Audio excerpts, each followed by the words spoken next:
اسی وجہ سے وہ ویلا مچاتے ہوئے کہنے لگی، میں ان مردوں سے بات نہیں کرتی جو دوسری عورتوں کے ساتھ زیادہ فری ہوتے ہیں۔ کیا تم اس سے زیادہ سیریس ہو رہی ہو؟ کیا تم اس سے جالس ہو رہی ہو؟ نہیں، میں کیوں جالس ہونے لگی؟ تو پھر اس طرح کی باتیں کیوں کر رہی ہو؟ میں بس سب کو فیکٹس بتا رہی ہوں۔ تو اس کا مطلب یہ ہے کہ تمہاری ریسرچ بھی بہت خراب ہے، تمہیں اس پر بھی کام کرنا چاہیے۔ ضروری نہیں ہے کہ انسان جو کچھ دیکھتا ہے وہی سچ ہو، پر میں جو کچھ دیکھتی ہوں وہ ہمیشہ سچ ہی ہوتا ہے۔ وہ خود نہیں جانتی تھی کہ کیوں وہ اس طرح سے برتاؤ کر رہی ہے، وہ اسے اس بارے میں کیوں بات کر رہی ہے، وہ اس کو کیوں شو کر رہی ہے کہ وہ جیلس ہو رہی تھی۔ تھوڑے دنوں کے بعد اس کو پتہ چلا کہ اس کے گھر والوں نے اس کے کزن کے ساتھ اس کی منگنی کر دی ہے۔ کچھ دن پہلے اس کے لیے دلاور کا رشتہ آیا تھا۔ اس کو لگ رہا تھا کہ اس کی شادی دلاور سے ہو رہی ہے۔ وہ اس قدر غصے میں تھی کہ اس نے اپنا گھر والوں سے پوچھنا بھی گوارا نہیں کیا تھا۔ اس کی آنکھیں بار بار آنسوؤں سے بھیگ رہی تھی۔ جب بھی وہ سونے کے لیے لیٹی تو وجدان کا چہرہ اس کی نظروں کے سامنے گھومنے لگتا۔ شادی کے دن آن پہنچا تھا۔ وہ دلہن بنی اسٹیج پر بیٹھی ہوئی تھی۔ مولوی وہاں پر آ چکا تھا۔ جب اسے دلہے کا نام پوچھا گیا تو وہ اس نے حیرت سے گھونگھٹ اٹھایا اور دلہے کے چہرے کو دیکھنے لگی تھی کیونکہ وجدان کا نام پوچھا جا رہا تھا۔ کیا میری شادی اس سے ہو رہی ہے؟ اس نے بونگے سے سوال پر اس کی ماں نے اسے غصے سے گھورا تھا، جبکہ آس پاس باقی لوگ مسکرانے لگے تھے۔ اسے جلد ہی اپنی غلطی کا احساس ہوا۔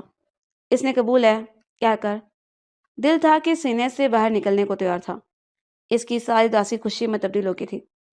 وہ ہمیشہ سے ایک ایسے انسان کی بیوی بننا چاہتے تھے جو اس کو اس کی شرارتوں کے ساتھ قبول کرے، اس کی معصومیت کو، اس کے اندر سے بچے کو نہ مارے، اور وجدان سے مل کر اس کو یہ لگا تھا کہ اسے اس طرح کا انسان مل گیا۔ آپ تم سے نفرت کرتے تھے؟ وہ نروٹھے انداز میں بولی۔ اگر میں تم سے نفرت کرتا ہوتا تو میں کبھی بھی تمہیں اپنی بیوی نہ بناتا۔ تو پھر آپ مجھے تنگ کیوں کرتے تھے؟ کیونکہ تمہارا پھولا ہوا چہرہ دیکھ کر مجھے بہت خوشی محسوس ہوتی تھی۔ میں نے کبھی بھی کسی عورت کی دسترس میں اتنی خوشی محسوس نہیں کی جو خوشی مجھے تمہاری دسترس میں ہوتی تھی۔ کیا آپ میرے علاوہ بھی باقی لڑکیوں کے ساتھ ٹائم گزار چکے ہیں؟ ارے نہیں، میرے کہنے کا مطلب نہیں تھا۔ ایک تو تم چھوٹی چھوٹی باتوں کو پکڑ لیتی ہو، تم بہت ہی خطرناک بیوی ثابت ہونے والی ہو۔ یہ سن کر دھیرے سے انداز میں مسکرا گئی تھی، جانتی تھی کہ ایک بہت ہی خوبصورت زندگی اس کی منتظر ہے۔